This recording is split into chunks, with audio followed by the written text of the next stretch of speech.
अस्सलाम वालेकुम। Ninth class, उम्मीद है कि आप सब खैरियत से होंगे। आज हम लेक्चर नंबर 8 और एक्सरसाइज 1.3 का क्वेश्चन नंबर 3 डिस्कस करेंगे।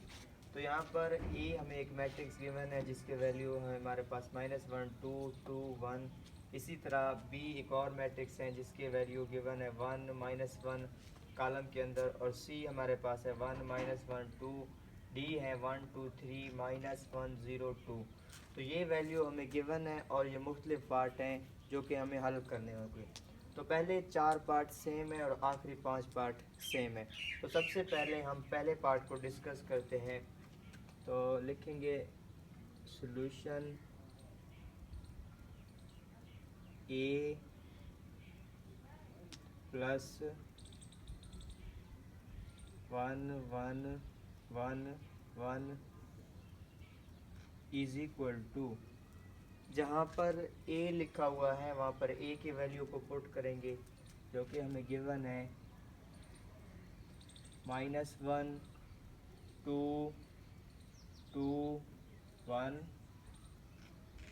दरमियान में प्लस है तो प्लस लगा लेंगे।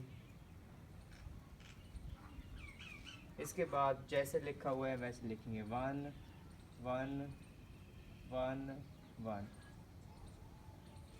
अब ये हमारे पास दो मैट्रिक्स बन गए हैं और इनको प्लस करना है। जब भी दो मैट्रिक्स को प्लस करना होगा तो पहले एलिमेंट को पहले के साथ प्लस करते हैं, दूसरे को दूसरे के साथ, तीसरे को तीसरे के साथ, चौथे को चौथे के साथ। तो अब यहाँ पर अगले स्टेप में इनको प्लस करेंगे। -1 + 1 -1 + 1 2 + 1 2 + 1 2 + 1। इसके बाद 1 + 1। तो अब नेक्स्ट स्टेप में इनको प्लस माइनस करते हैं। 1 में से 1 निकालेंगे 0, 2 + 1 ये हो जाएगा 3, 2 + 1 ये हो जाएगा 3, 1 + 1 ये आ जाएगा 2। तो यही हमारे पास इसका आंसर होगा।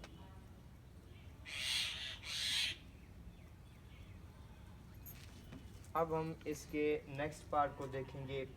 बी हमें एक मैट्रिक्स गिवन है जो कि ये हमें फाइंड करना होगा। तो लिख सकेंगे हम solution B plus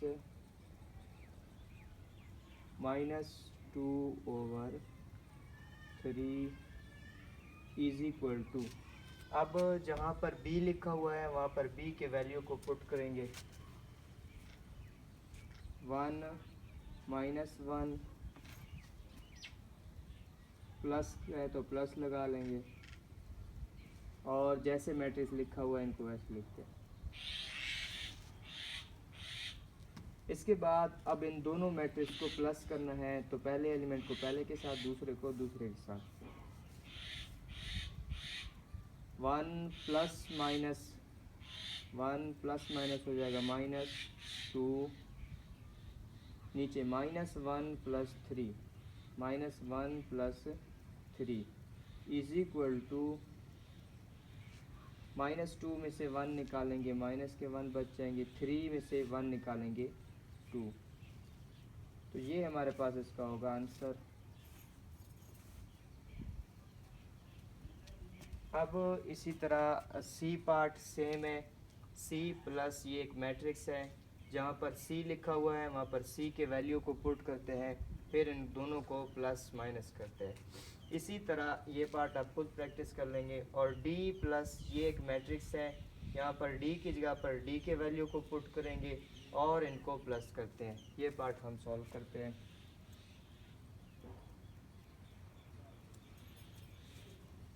D plus 0 1 0 2 0 1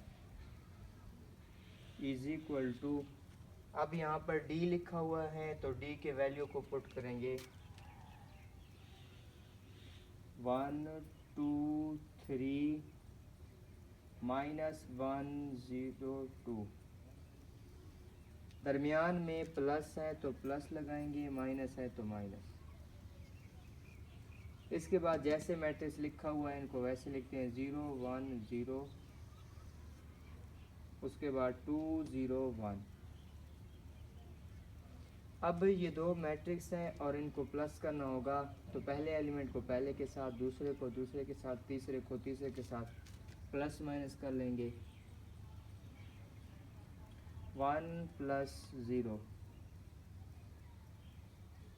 अब थोड़ा सा गैप देकर 2 प्लस 1,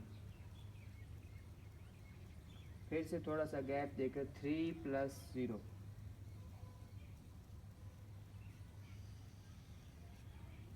अब -1 प्लस 2, 0 प्लस 0, इसके बाद 2 प्लस 1। अब इनको प्लस करते हैं। 1 प्लस 0 1 हो जाएगा, 2 प्लस 1 3 हो जाएगा, 3 प्लस 0 3 हो जाएगा, 2 में से 1 निकालेंगे 1, 0 प्लस 0 0 हो जाएगा, 2 प्लस 1 3 हो जाएगा। तो ये इसका हमारे पास होगा आंसर।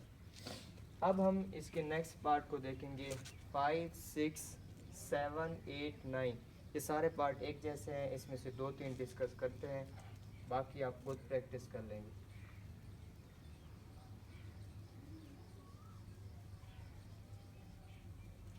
अब हम देखेंगे पार्ट नंबर 5 को, जो कि हमें गिवन है 2a।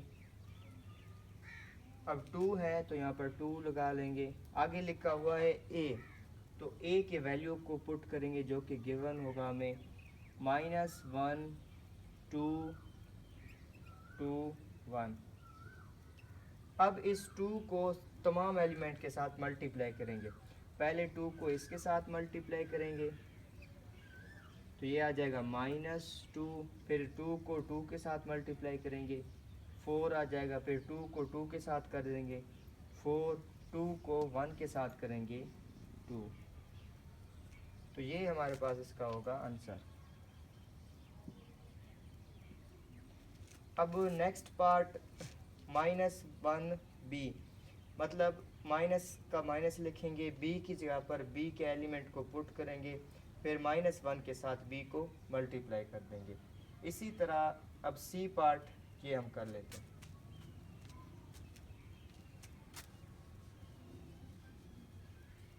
अब ये हमें गिवन है -2c, तो -2 है तो -2 लिखेंगे। आगे है c की जगह पर c के वैल्यू को पुट करते हैं जो कि हमें पहले गिवन होगा 1 -1 2। अब ये जो -2 है सबके साथ मल्टीप्लाई होगा, पहले इसके साथ मल्टीप्लाई इनको करेंगे -2 × 1, तो इसका आंसर हमें मिल जाएगा -2 माइनस माइनस प्लस हो जाएगा 2 × 1, तो ये आ जाएगा 2, माइनस प्लस माइनस हो जाएगा 2 × 2, ये हो जाएगा 4। तो ये हमारे पास इसका होगा आंसर। अब इसके बाद नेक्स्ट दोनों पार्ट सेम है। 3d, तो यहाँ पर d के वैल्यू को पुट करेंगे जो कि हमें गिवन होगा, फिर 3 के साथ इनको बारी बारी मल्टीप्लाई करेंगे। 3 को 1 से मल्टीप्लाई करेंगे 3 को 2 से करेंगे 6, 3 को 3 से करेंगे 9, यहाँ पर आ जाएगा -3 0 6, तो ये इसका आंसर होगा। अब लास्ट पार्ट को डिस्कस करते हैं 3c को।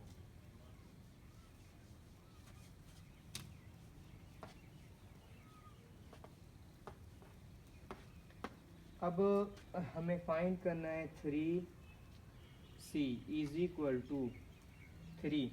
आगे c है तो c की जगह पर c का वैल्यू पुट करेंगे जो कि हमें गिवन है 1 -1 2। अब इसका मतलब है 3 तमाम एलिमेंट के साथ मल्टीप्लाई होगा बारी बारी। सबसे पहले 3 को 1 से मल्टीप्लाई करेंगे, इसका आंसर आ जाएगा 3, फिर 3 को -1 से करेंगे -3, फिर 3 को 2 से करेंगे 6, तो ये हमारे पास इसका होगा आंसर। तो लेक्चर नंबर 8 के अंदर हमने क्वेश्चन नंबर 3 डिस्कस किया है। टोटल इसके 9 पार्ट है। तो ये अहम शार्ट क्वेश्चन है। इसमें किसी स्टूडेंट को कोई भी मसला है तो वो कमेंट सेक्शन में पूछ लीजिएगा। इंशाल्लाह मिलते हैं नेक्स्ट लेक्चर में। अल्लाह हाफिज़।